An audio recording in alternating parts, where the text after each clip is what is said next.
Today, Tesla dropped the price of the Model 3 by $1,000 and the Model Y by $2,000. Does Tesla have a Chevy problem? I have a theory as to what's going on, but first, let's take a quick look at the Tesla website. If we custom order a Model 3 from the website, we can see what the new price is. So they've got this potential savings button.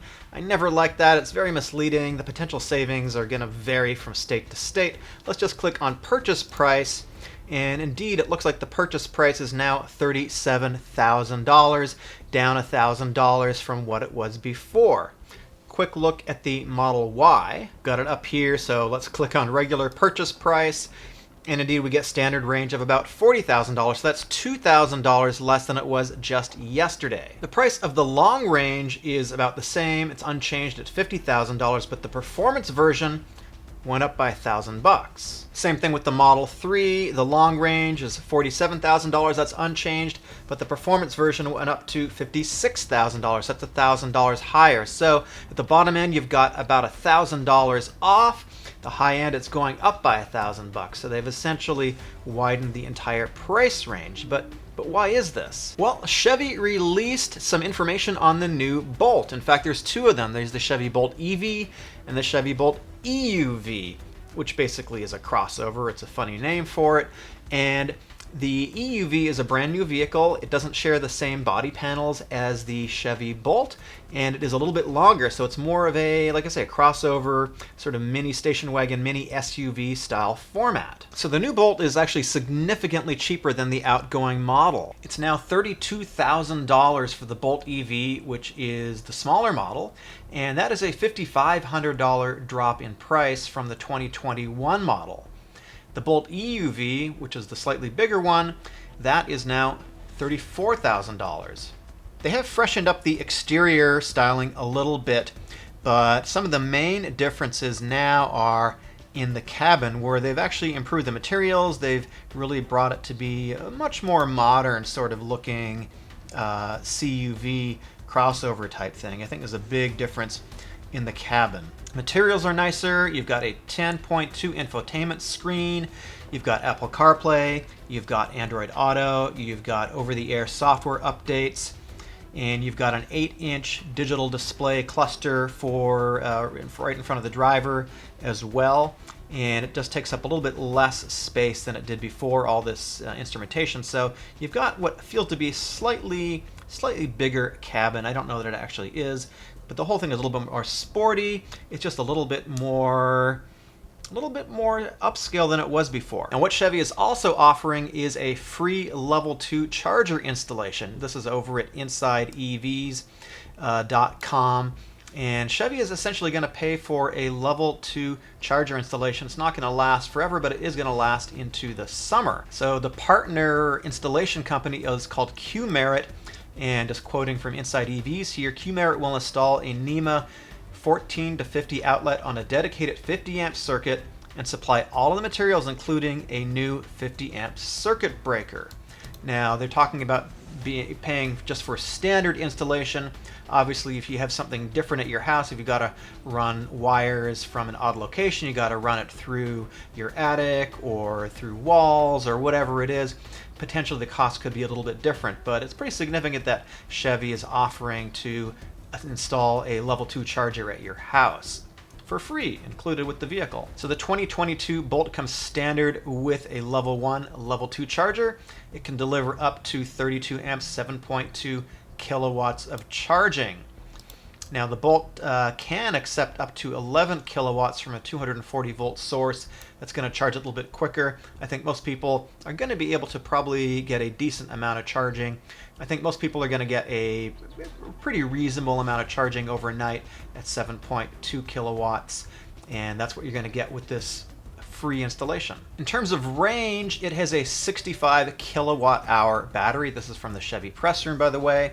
It can deliver up to 259 miles of range. That's 416 kilometers on a single charge.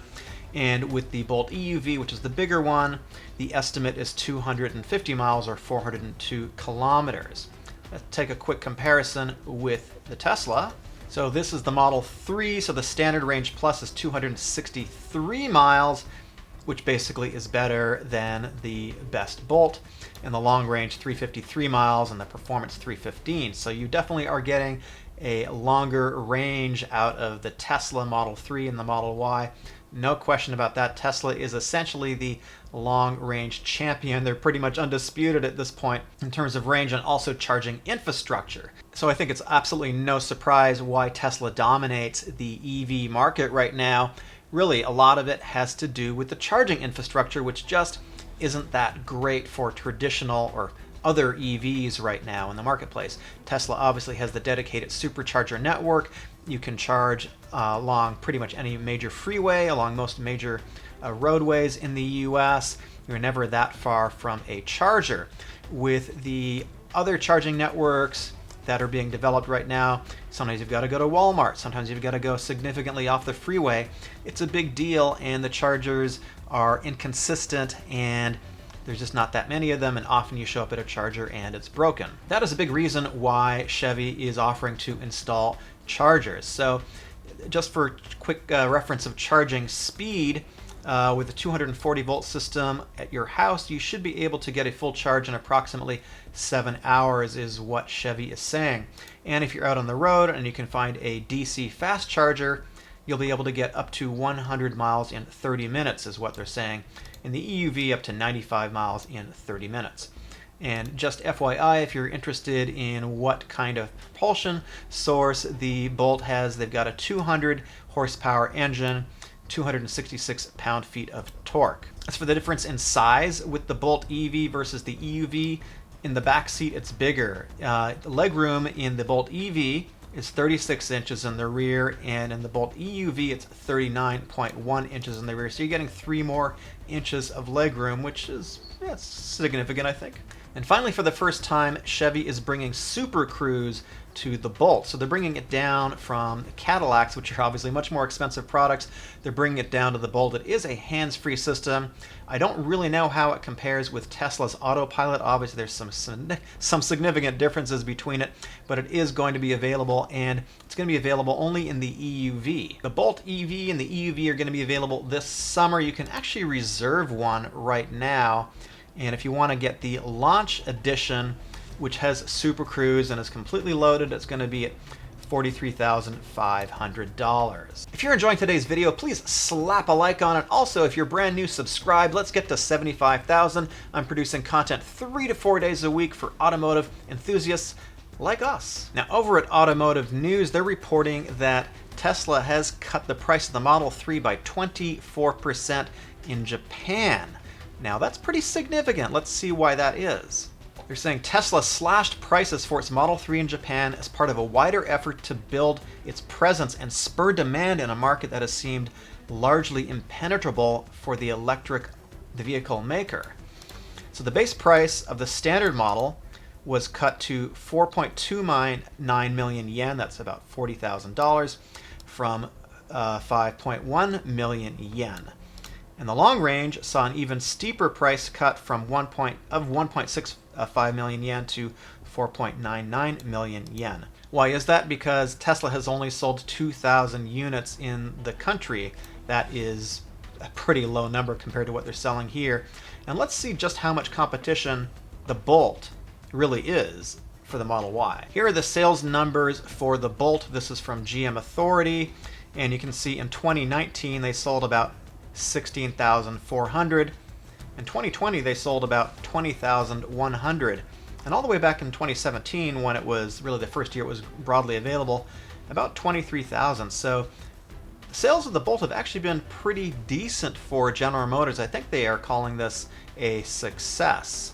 If we go over to Car Sales Base, though, to check out the sales figures for the Tesla Model 3, and again, this is just Car Sales Base, you might find some slightly different numbers.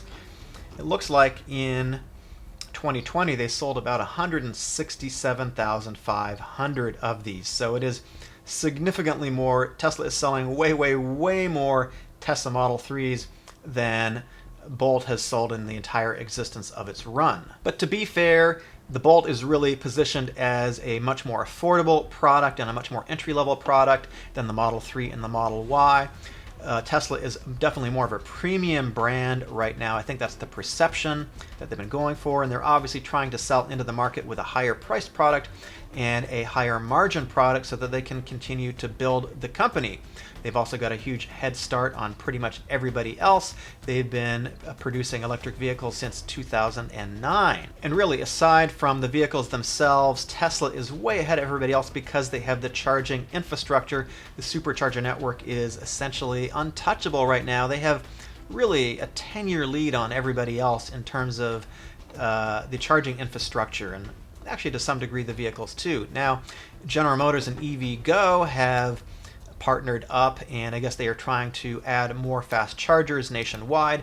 Currently, charging infrastructure for non-Tesla stuff, it sucks. I mean, it's just not very good right now. If you're trying to do a road trip and you're trying to charge using these other charging networks, I'm not singling out EVgo or any of them in particular, but it is just much more difficult to charge when you're out on the road if you're driving a non-Tesla product. That's just kind of the way it is right now. But it is important that these guys like General Motors and EVgo are partnering up to develop alternative charging networks. Electrify America is doing that as well. And so I expect we're going to see some pretty significant increases in the number of available charging locations as we proceed through 2021 and through the mid part of this decade. So currently EVgo has about 800 local stations across the United States, and they are adding, or they're looking to add about 2,700 over the next 5 years. That's good. That's pretty good. That's a huge increase, but that's 5 years. It's not still a lot of charging places that you can go.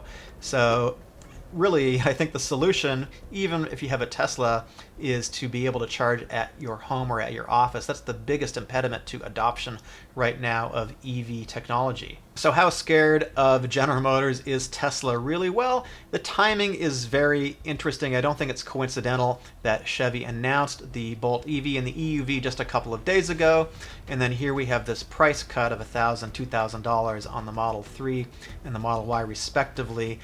It's obvious that Tesla doesn't have their $25,000 subcompact, whatever, super affordable car out yet, and they're looking to basically just increase their market segment a little bit until they can get into the more affordable part of the market and produce these hopefully $25,000 Teslas. I guess we're going to see how that plays out.